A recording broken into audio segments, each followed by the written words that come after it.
I would like to invite Björn Moller of Fraunhofer to the floor to present the business models, what's possible with these kind of containers and the lessons learned about it. Thank you, Ayat, for the introduction. My name is Björn. I'm from the Fraunhofer Institute for System and Innovation Research based in Karlsruhe in Germany, and I'm delighted to give you a little insight in the methodology we applied and the findings from our work package that was called Foresight and Business Models. The aim of this work package was to identify the business opportunity of today for the mobile units that are developed in the FOX project, and to discuss opportunities of tomorrow by discussing the business models against different alternative scenarios, how the food sector could look like in 10 years, and we developed these scenarios within this FOX project as well. And why did we do this? Of course, we wanted to support the strategy development for the technology developers within the FOX project, but also for the later users and consumers of the FOX technology and these mobile units, how to apply them in a not only ecologic, but also economic way.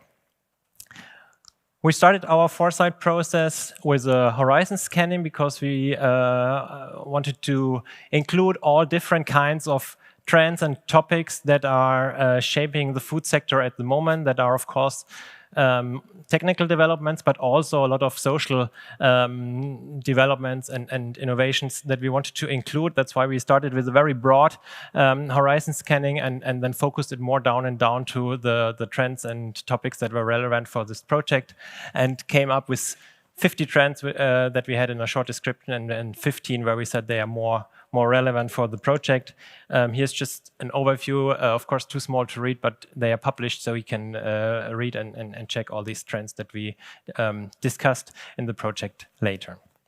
But of course, trends, you don't know if it's just a hype and it will really continue, or if it's really a trend that in 10 years it's changing the whole food sector. And that's why we made a scenario process afterwards, where we wanted to show alternative futures, how the food sector could really look like. So some of these trends are more represented in the one scenario, and some, of course, more in the others. We did this by discussing what are the basic topics that you have to look to when you want to discuss how the food world looks like in 10 years. And then for each of these, what we call key factors, we had alternative assumption, how this factor could evolve in the next 10 to 15 years.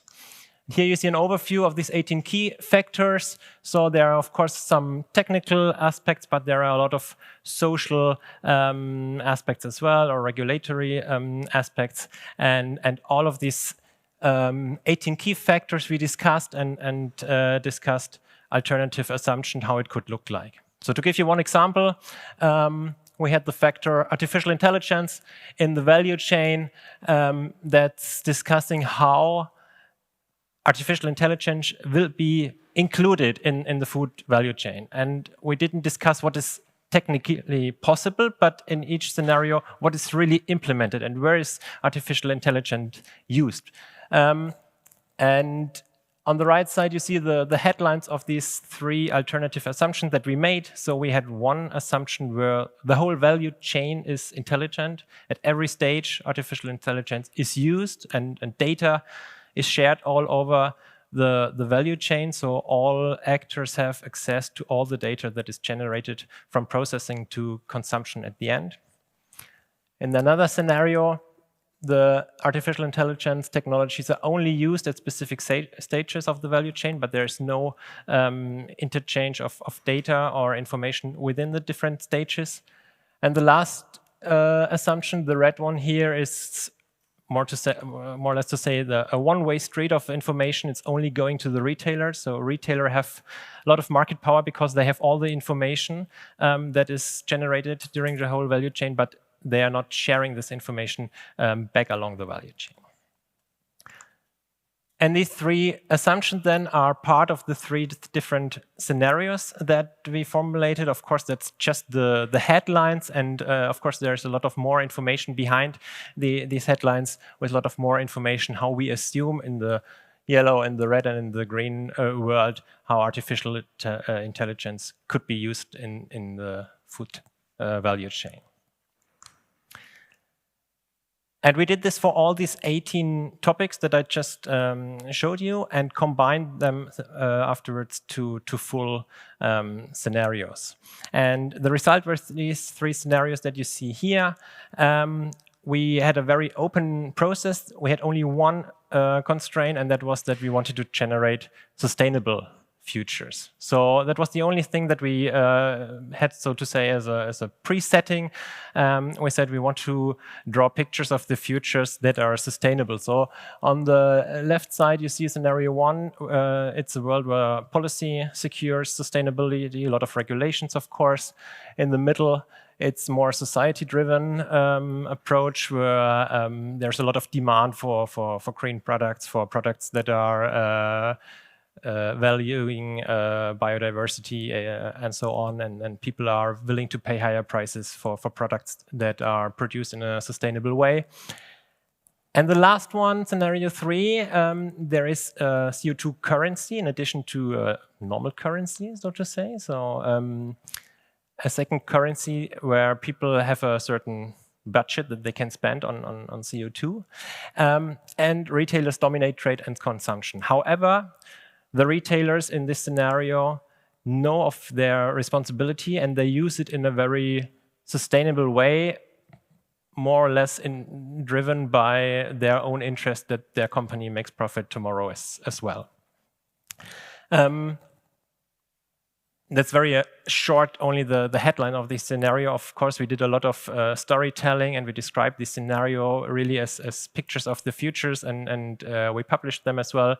So you can all use these scenarios to work with because that's why we built them, not because we wanted to have the scenarios at the end, but we wanted to have a tool that we can use to see how future-proof the business models that were developed in this project as well are. And so you can all play with these scenarios, use them, and that's exactly what we did as well in the Fox project.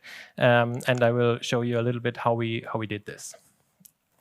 The colleagues from KU Leuven, the team of Lisbeth and Lorenzo, develop business models for food circles by using this business model canvas with 9 different categories that you see from key partners, value proposition, or channels, how to distribute the final product, and more.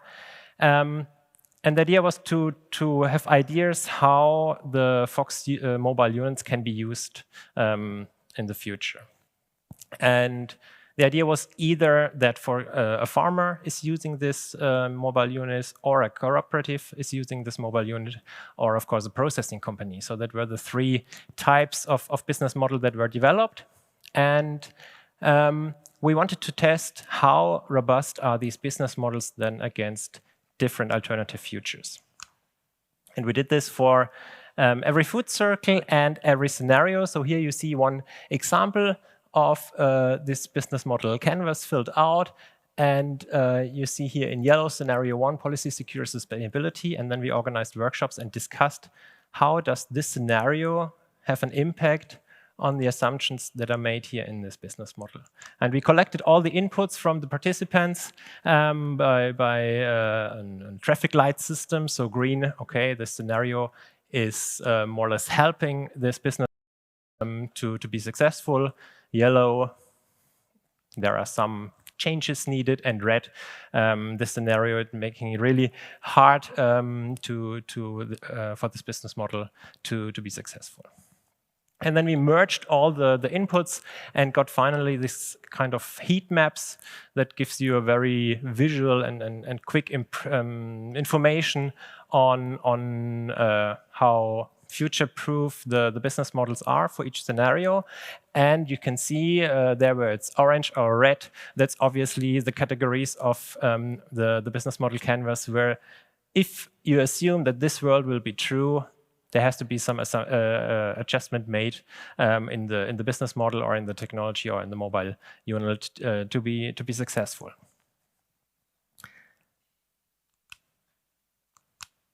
That was very briefly the method that we applied in this work package. And since I don't have so much time, I focused now on 5 takeaway messages from the results that we got in our work. The first one, especially in the agriculture and food sector, there are different interests from market-dominating retail chains and political sustainability strategies. It's crucial to include many and different perspectives, and we had this finding in more or less every workshop that we organized. We tried to overcome this hurdle by including really a lot of different perspectives. We had more than 50 experts from outside the project. We organized 10 workshops, several interviews, and online surveys, so to include really not only the technical push, but also we had people from policy in our workshops. We had big retail companies, so really different perspective. Number 2, apple juice produced with the Fox technology shows a more favorable environmental footprint compared to conventional apple juice now, and that's the interesting thing, despite any changes in the overall conditions of the food sector. Because you will hear about the life cycle assessment a little bit later, but we combined the life cycle assessment, and here you see the bars are the impact on climate change and the impact on acidification, and we combined this with the assumption made for the scenarios. And you see in this case for the apple juice that the Fox-treated apple juice has a lower impact than conventional apple juice in the present, that are the blue bars, or in all different futures as well. The implementation of the Fox approach, which emphasizes local food circles, of course, plays a critical role in facilitating the transition towards sustainable food systems. We made an analysis where we had a look on the life cycle assessment or the impact along the different stages of the value chain. And in this example, you see the green bars, which is retail and logistics, is in almost all of these 16 impact categories, one of the biggest or the biggest part. And of course, there it's easy to address local food system and see that local food system could really foster sustainable food systems. However, I have to say to this slide, and I put it here in bracket, that this depends strongly on the product, because there's a lot of research doing if local food systems are really better for the environment, and there are a lot of examples for other products where the part of retail and logistics, or the transportation part, is not as big as in this example. But in this example, we can clearly see that the focus on local food system could really have a big impact. Horizon scanning, what we did in the beginning, so analyzing all these trends, can help to expand our scope of thinking by identifying emerging trends and new opportunities that may lie outside of our daily perspective. I talked about this already. We started with more than 100 trends and tried so to bring different perspectives in the Fox project as well.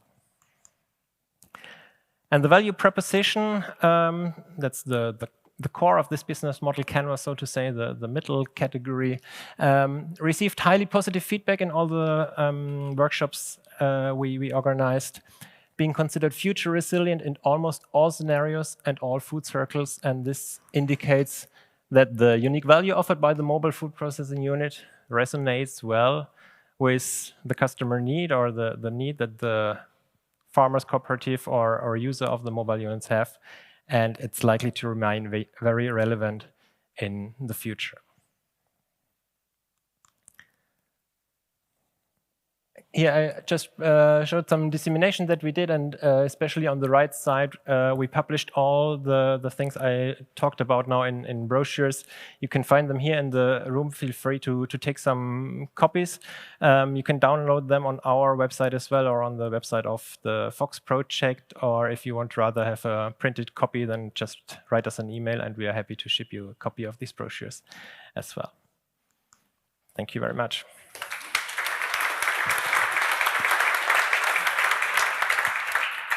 Thank you for this overview. There's time for some questions. I can answer the first question already. No, we don't have a prize, unfortunately, for the mobile unit. Yeah, that is really heavy. We make in the project prototypes, and the price of a prototype is completely different from a full-scale. It's a research project, and of course you can't put the research costs in a price that you would put on a price tag on this container. Like, I mean, the project had a certain budget, but that's for sure has to be neglected if you want to talk about how much this unit would cost now in the future. Yeah, thank you. Oh, I see a lot of questions, and there's someone with a microphone, so you are the first. Yes, thank you. I stole the word to anybody else. I'm sorry. I have a couple of questions. Thank you for the presentation. First of all, I was wondering how you combined the assumptions you had into scenarios. What was your methodology? And a second question would be, did you link the trends with ongoing legislative processes or policy developments? And if so, how did you do that? Thank you. To answer the second question first, no, we did not do that in this project. However, I just prepared another talk as well where I wanted to see if there are indicators already that are leading to one of the three scenarios. And of course, these three scenarios are the boundaries, so to say, of the possible future world. And I made another talk where I put a lot of, or a whole list for indicators that are showing that we are at the moment on the way to scenario 1, and then on the next slide I show that we are already on the way to scenario 2. So the future, or the truth will be for sure in the middle, and that's the point of this scenario method, that you are sure to cover the edges. So if you have the discussion, then you're discussing the real room where the future will happen. But we didn't do that in this project. And your first question, how we came up with the assumptions. Well, first we prioritized what are the most interesting topics to come to these key factors, that the 18 key factors that I showed there, that we made this within the Fox consortium and had discussions there. And then to discuss the future assumptions for all these factors, we planned a big European workshop that was in April, March 2019, 20, and then there was a little virus stopping our plans, so we transferred that to an online survey and invited a lot of experts in the food sector to bring their ideas of how these topics could look like, and then we merged them at the end we streamlined them to 3 different alternative assumptions. Thank you. I see a question in that one indeed. Yeah. And then at the far back of the... Yeah, so thank you for the presentation. I actually learned a lot. So I am Joe. I also one of the activists to combat the food waste. And I saw you mention a lot about BMC, and I think it's really useful for business. But then I got a question on how do your organizations evaluate on the scalability of one food business, for example, what it's based on? Yeah, that's the question. So I'm not sure that I got the question correct, but since it's a question on the business model, I would anyways forward it to the experts on business model. Did you get the question, Did you get the question? Lorenzo? Then I would be happy if you can answer it. I can repeat it for you. Are you? Oh, okay. I was looking to him. Sorry. So I want to ask about the scalability on how you, is it scalable to scale up? Yeah, but is Yeah. it the scalability of the business model of the Af- technology? No, after food solutions, one food solution, for example, anything from there.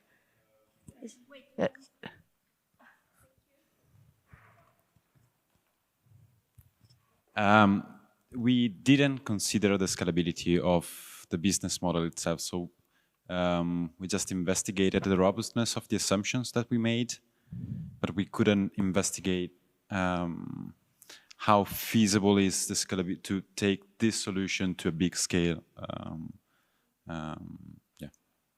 Yeah. So I hope I answered to your question. Okay. Oh, thank you. And we have in a couple of minutes a coffee break. So then, and then a question at the back. Yeah.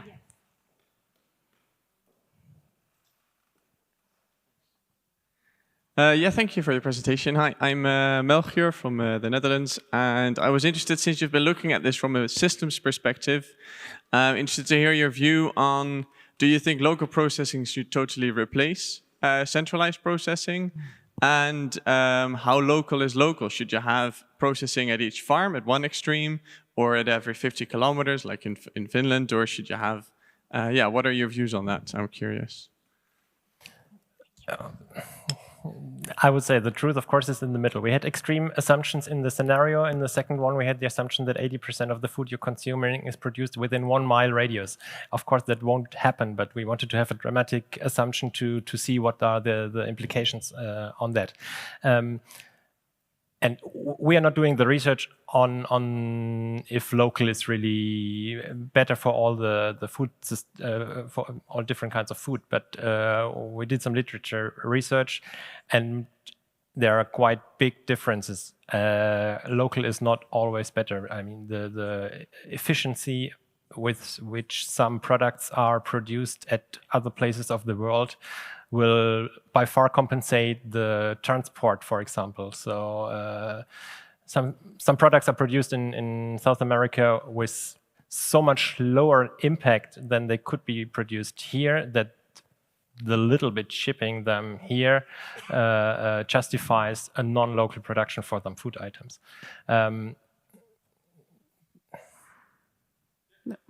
Yeah, thank you. There is time for one question. Yeah. Yeah. Yeah, I'll have a very quick one. Camilla? Impressive presentation. Thank you so much. I was wondering, in all of these different scenarios and in the research you did, have you identified like a main barriers for implementing such a solution and implementing those business models in the current, let's say, situation? Thanks. Well, one big barrier, not only from this project, but from all the projects we're doing, is the willingness to pay more for customers. Because in the beginning, products that are produced in a more sustainable way will cost a little bit more, because the Fox mobile unit costs something. And at the moment, there's a big difference between what you ask people, what they're willing to spend, and what they really finally spend. I think Klaus knows by far more about this gap, and we'll maybe say a few words on that later. But that's maybe one of the biggest barriers. Yeah. Okay, thank you,